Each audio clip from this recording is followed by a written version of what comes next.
episode, we'll be talking about stories that our guest has documented in his new book, Black on Madison Avenue. He has spent the past 40 years in advertising at some of the industry's most prestigious agencies. Welcome to the show, Mark. How are you doing? I'm doing terrific, Toby. Thank you for having me on.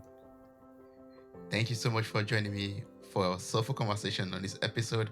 I'm looking so forward to, talking to you about all the stories you've experienced. Before we start recording, I was saying, yeah, I must admit I've not fully read the book. You sent me a copy. I'm so thankful for that.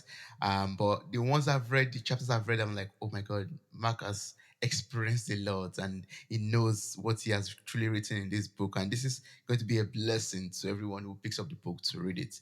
But I would just love you to speak. I would love you to speak about it yourself because you are the person who firsthand experienced all of these stories. And I would just love you to tell us about the book. Like, what motivated you to finally write the book that you are not planning to write? Yes, this book had an interesting journey. It began as just a collection of a few stories that I had written that I was working on sort of on the side while actually writing another book entirely. And these stories didn't fit into that book. They were a different topic and different subject. But the stories really had to come out. And so I wrote them and decided to see how I could share them with others. And I had a conversation with the editor of Advertising Age, which is the main industry journal for the advertising industry. And she talked about it as though they were chapters in a book. And I said, well, there isn't a book yet. And she said, well, go write it. And that's what I had to do. And it didn't take very long to write this book. As you said, I've spent, 4 decades in the advertising agency business. And as an African American in the business, it can be a fairly lonely experience. Advertising agencies are some of the most undiverse places to work in the US.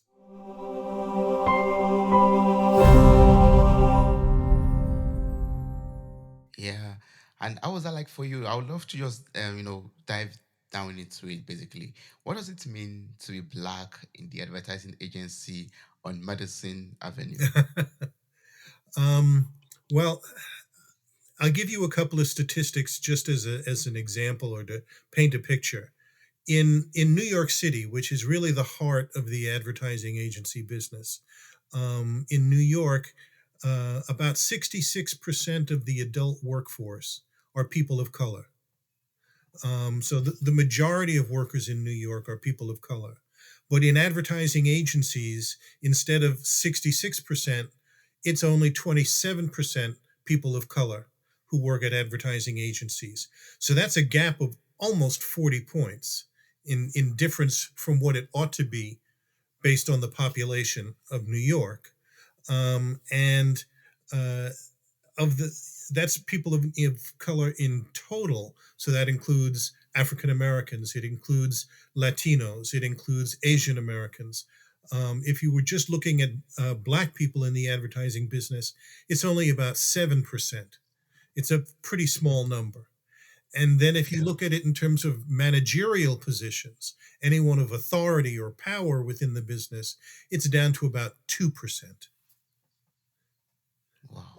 But why is this so actually? Why I okay, I might know the answer to this, but from your own standpoint of view, why is it so that the blacks are not given or the African Americans are not given that opportunity in the advertising business? Why is it so saturated by other ethnicity?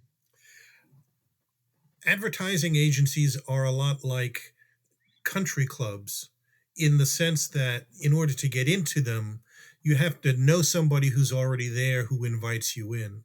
You have to have contacts within the business who will be references for you and say, yeah, you should hire this person.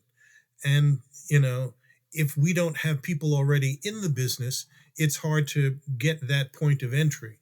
You really have to knock down the door, and that takes an extraordinary effort. Mm. Yes, I love what you just talked about right now. Knock down the door.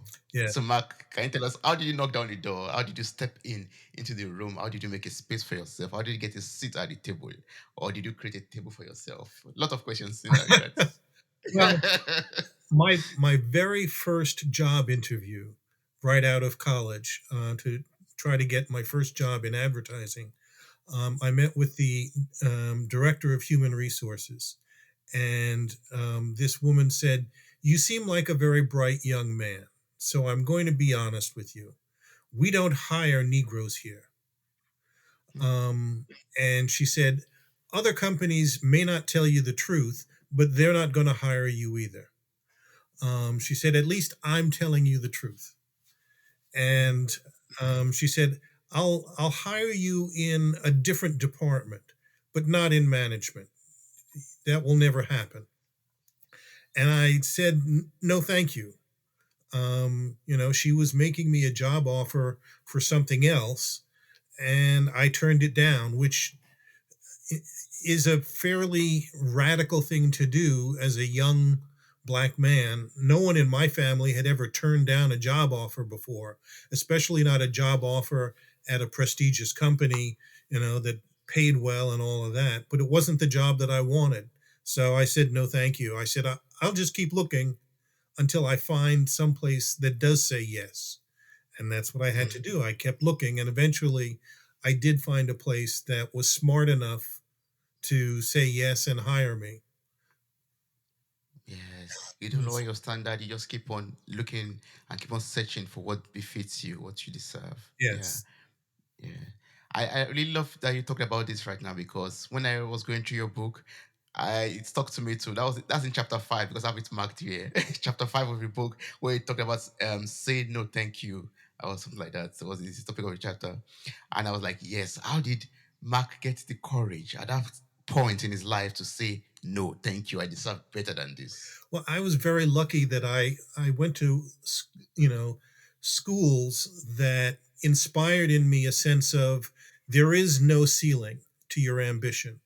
That if you believe in yourself and if you prepare yourself properly, you can do anything. And don't let anyone tell you that you can't do anything. That it's simply a matter of the right preparation and the right belief. Hmm, you can do anything. It's about the right preparation and the right belief. Yes. I mean, if we're in this conversation right now, that's enough for me to take. That's enough for me to take home to become a better person. Wow. Yes. I mean, it's all about your belief, basically. Yeah. And one question that the director asked you in same chapter 5 was that, and that's one thing I would also love to know to myself because I know we didn't talk about it earlier.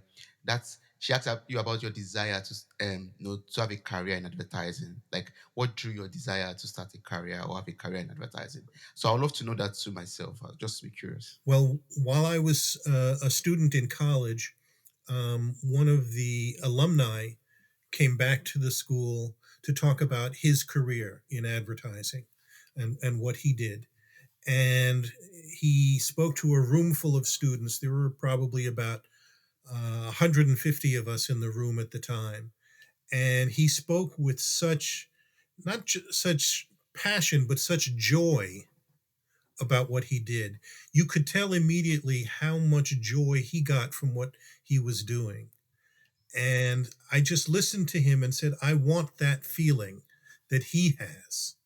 And he said that, there's nothing like advertising to inspire competition and creativity and collaboration and a sense of community, a sense of immediacy that your message is out there right there in the moment, and a sense of immortality. That if your message is powerful enough and creative enough and inspired enough, it will last forever. And I said, wow, that's exactly what I would like to do with my life. And so after his presentation, he was supposed to go and meet with all the students in the dining hall, and talk further over lunch. And Mhm. instead, I grabbed him by the arm and I asked him, could I take him to lunch at a restaurant in town? So I stole him away from the luncheon he was supposed to attend, and he and I just had a one-on-one meeting over lunch at a restaurant and talked further. And I asked him 100 questions, and how he got into the business and what his advice was for me. And I have been on that path ever since. Yes, and you've been successful on that part ever since. I guess I believe that was like one of the best decisions you made in your life, right? To Absolutely. try that part of advertising. Yeah. Yeah. Yeah. I've And been what were very some of the fortunate. challenge?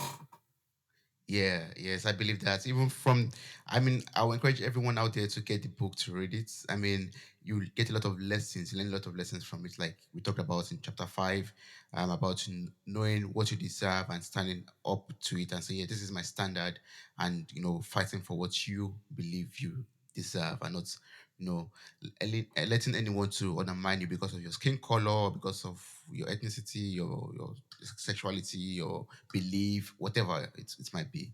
Yeah, and other lessons from throughout the book. I mean, a lot of stories and a lot of lessons filled in everything. So it's a fun read, basically. Yes. The link to your website will be in the show of this episode. So I encourage everyone to get the book, read the book. By the time it's out, it's going to be out by July 1st, 2023. And hopefully, when you're listening to this episode, it's already out or it's almost out at that time. Yeah. Yes. So I just love to learn from your expertise, as as experienced as you are for decades in advertising. Um, what steps do I have to take to successfully market and advertise a product like Adi with Oprah, for example?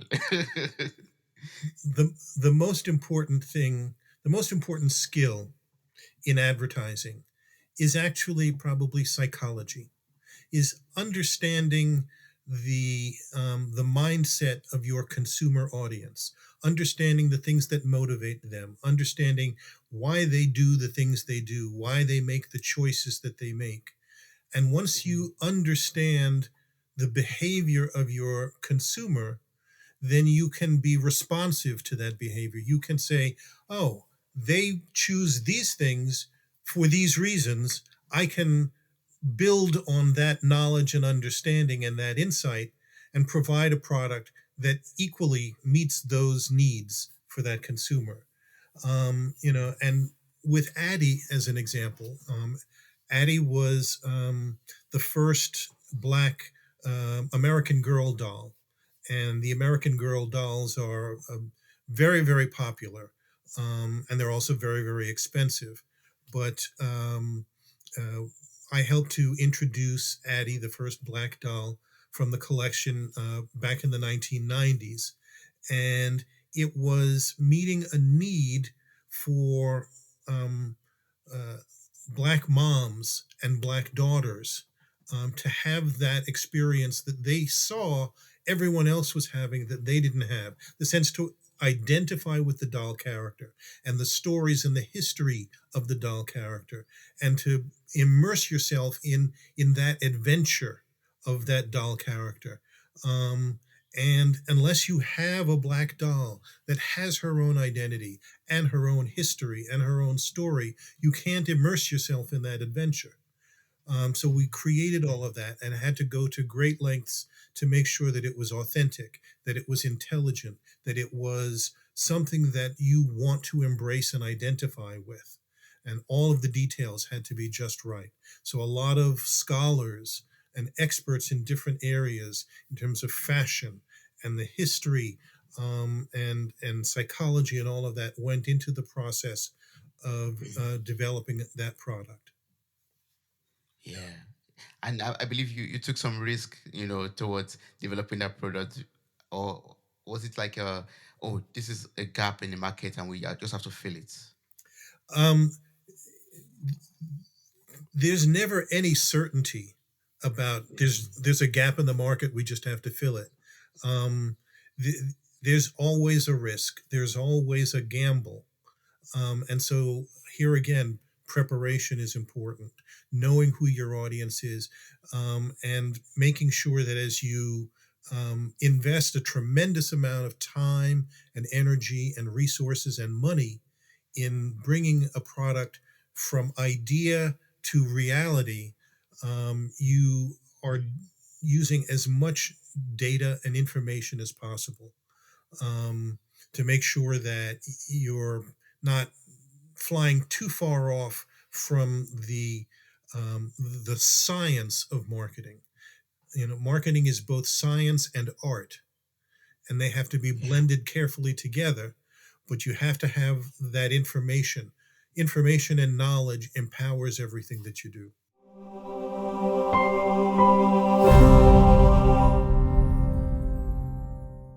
Hi, friend. Are you enjoying this episode?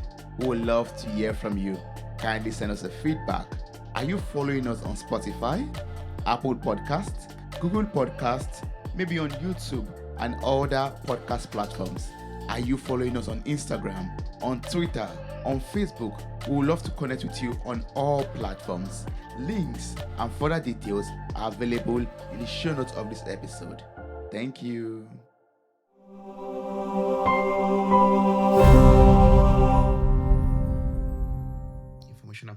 Information and knowledge empowers everything that you do. Yeah. I've learned a lot already from you, Mark, from this short conversation we've had so far.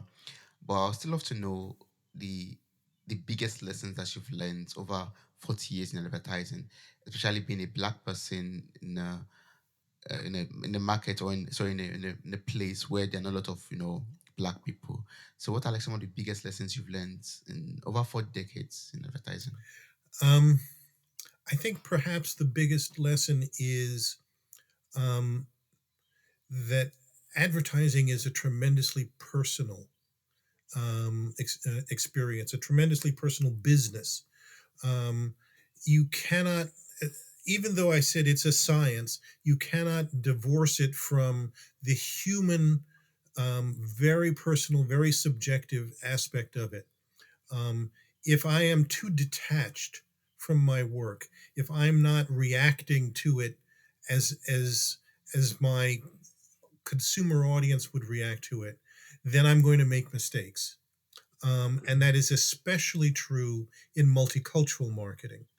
A lot of the big mainstream agencies think that they can do effective, successful multicultural marketing, but they can't.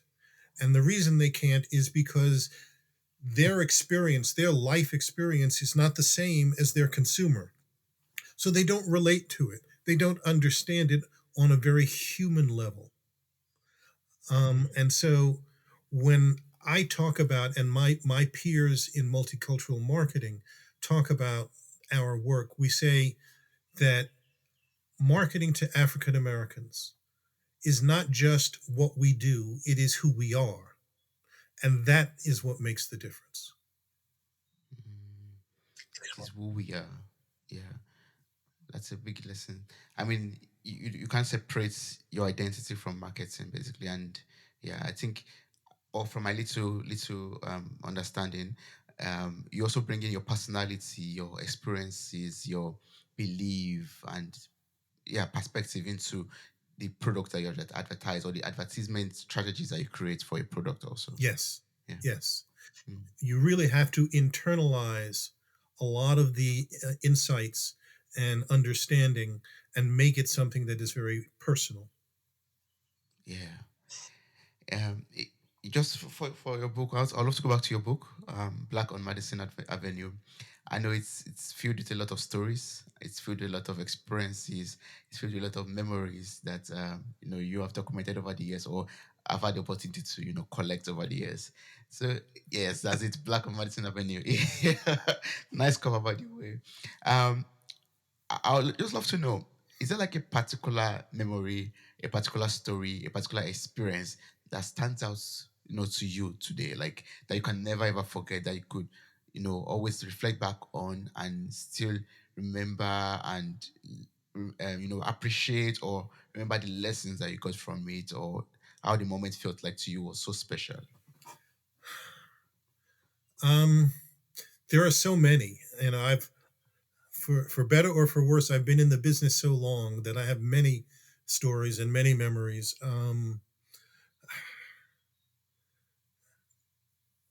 I think the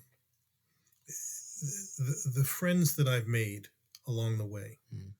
Um, uh, that's an important part of my work experience is the people that I've gotten to know, and all of the wisdom that I've been able to um, learn from the people I've worked with. And when I first made the transition from mainstream marketing to multicultural marketing, and first began working at the Uniworld Group, which is a black advertising agency. And at the time that I was there, it was the largest black agency in the US. Um, the thing that struck me the most about working at Uniworld was that when you work for a mainstream agency, you have to be a certain kind of personality. You have to be like your coworkers. And since they are, 95% of them are white, you have to look like them, dress like them, talk like them, socialize like them in order for them to be comfortable. Because there's nothing more problematic than making your coworkers feel uncomfortable. And if you're too different from them, they're going to get uncomfortable. If you're too black for them, they're going to get uncomfortable. But at Uniworld, there's none of that. If you work for a black owned company or a Latino owned company or an Asian owned company, um, there's none of that. You have to look like me and dress like me and talk like me. You can simply be you. And the idea of just being yourself is so liberating in the sense of all of that baggage you don't have to carry around anymore, all of that extra things that you don't have to think about anymore, and just be who you are and talk the way you talk and dress the way you want to dress and behave the way you want to behave, and just bring what's unique about yourself to the work experience. It is truly liberating. And it's a chapter in my book called Working from Home, because it feels like I am working from home when I am with these people. Liquid IV is a category winning hydration brand fueling your wellness. The hydration multiplier is the one product you are missing in your daily routine right now. In just one stick, you get 5 essential vitamins and twice faster hydration than water alone. Use it first thing in the morning, use it before a workout, use it when you feel run down, use it after a long night out, and use it on those very long flights. Get 20% off whatever you get on liquid-iv.com. Just use our promo code MirrorTalk at checkout. Visit our shops for more details. Links are available in the show notes of this episode. Tell me how your experience is with the Liquid IV hydration product. Thank you.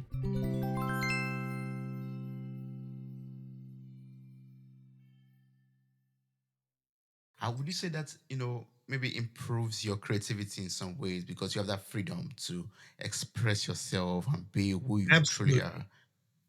Mm. Absolutely. Then yeah, then you're able to, maybe bring in more color to your work and bring in more of mark into your work, basically. Yeah. Yes. Yeah. Yeah.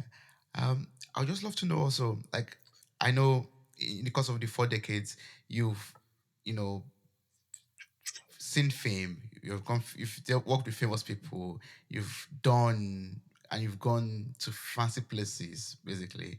How was that like, for you? Like, I know you've talked about it a little bit, working with the white people, lots of white people, working, sorry. Uh, try to like be with like them and dress like them and do that. But how was it like for you dealing with fame, working with famous people, and going to fancy places and doing fancy things? Um, well, I've been very fortunate to know quite a lot of famous people over the course of my career, and work with a lot of famous people. Um, Mm, and it's very helpful to remember that every famous person that you meet was a regular person once. And when they look in the mirror, most of the time they just see themselves as a regular person. So they want you to talk to them and interact with them like they're your friend, like they're just another regular person. Don't treat them like they're on a pedestal. Don't treat them like, oh, there's this special thing. Um, Mm, they want to be able to relax and, have great conversation and be at ease and be themselves. There are a few celebrities who are fixated on themselves, but mm, most people are like, I just want to be who I am. There's a story in the book about um, when I worked on the Mike Tyson Evander Holyfield boxing match. It was the second fight that they did, um, and we needed to film a commercial to promote the boxing match. And the executives from Showtime said, "Can we use the existing footage from the last fight in the commercial rather than shoot them again?" And at the time, I was working with Spike Lee at his agency, and Spike and I were trying to be cooperative and do whatever the client wanted. But we said, "Well, why can't we shoot a new commercial? Why do we have to use old footage?" And the client explained that, well, when we had the first fight, we did a shoot with Evander and Mike, and everything was all set up. And at the time of the shoot, Evander walks into the studio where we were going to do the filming, and he actually showed up an hour early, came all by himself, had his gym bag that he was carrying, and in his gym bag, he had his boxing trunks that he was going to wear for the shoot, and he had a travel iron. And he said, "Where can I set up my travel iron so I can iron my boxing shorts?"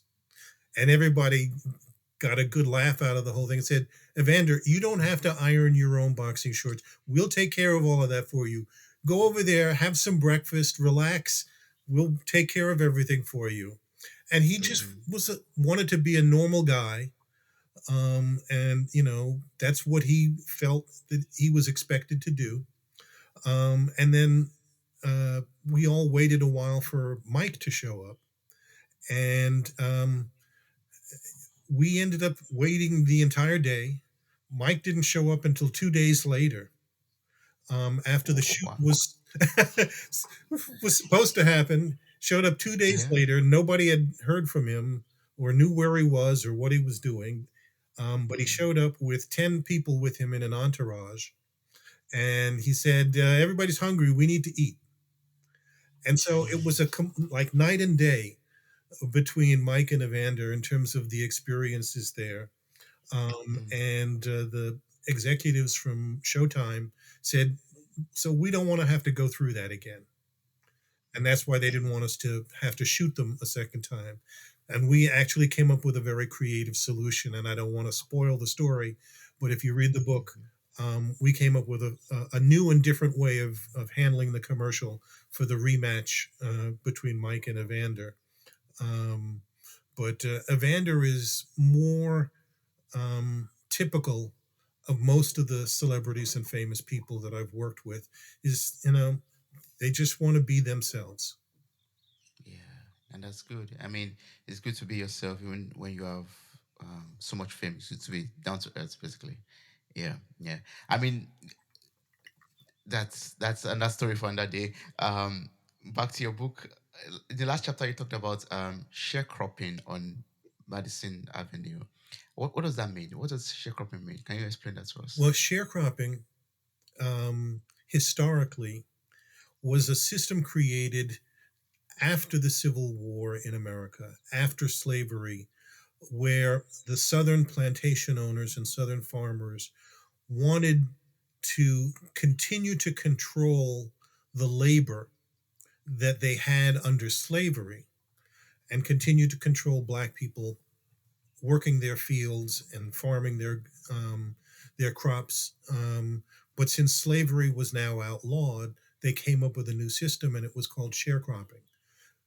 So Black people now work the fields and they owned their own small piece of land, but all of the essential tools, the seeds that they plant, the plows that they use to harvest, all of the equipment came from the plantation owners. And they said, we'll let you use this stuff on your own land, but you have to give us half of everything that you grow. And even after you give us half of everything that you grow, you'll still owe us money. So you will never be out of debt. And so it became this new legal form of slavery where they were not owned by the plantation, but the plantation owned everything around them. And it controlled their life and it controlled their world. That's what sharecropping was. And it existed for many years after the Civil War. And so in my book, I talk about sharecropping on Madison Avenue, where minority owned agencies are trying to have their own clients and their own business. And the large mainstream agencies say, well, we'll help you get a client, but we will control the flow of money. We will control how much you can make. We will control how you are able to communicate with the client. It can only happen through us. We'll control what you can say to the media. It can only happen through us. And it was, for all intents and purposes, and is the same kind of system as sharecropping, where the big white agencies set all the rules, they set all the terms. And the small minority agencies have to live by those rules and those terms if they want to make any money at all. And that's Oh, unfortunately a big part of the existing system. yeah, and that's sad. That's really sad. Well, Mark, what do you think the future is for small agencies, for black people or the other people from other minor? I'm so sorry to be saying this way, like other from minor ethnicity. Yeah, I, Yes. mean, I find it very difficult to say to differentiate between to want to differentiate between white, black, and all of that. But it's sadly how it is. That's how it is basically. Yeah. So what's the future for like for others and for minorities and for small organizations that are trying to grow in the advertising space, especially in the advertising space? Well, in the business today, there are many, many more small black owned agencies than there were 10 years ago, 20 years ago, or more. Um, there are a lot more um, uh, creative people in the business who are entrepreneurs who are saying, I don't want to work for someone else. I want to work for myself. I will build my own business with my own company, and I will, put myself out there and see if I can make my way in the world. And I think that that's terrific. And I think that that kind of entrepreneurial impulse will drive a lot more change in the business than the old structure. Now, it remains to be seen what happens over time, but I'm optimistic. I think that there's a tremendous amount of positive energy toward greater diversity, toward greater creativity, and toward greater independence. And so I want to help drive that and help inspire that to whatever degree I can play a part. Mm. Yes, yes. Please do that because I believe that the future of advertising is still bright and there's a lot of space there for not only the white people but also for the black, the brown, and other ethnicity, basically. Yeah. Yeah. Mark, I've learned a lot from you from this conversation. Um, for those who out there who want to get the book, or maybe still want to ask you some more questions, maybe in regards to advertising or other things, maybe career also, what's the best way to go about all of this?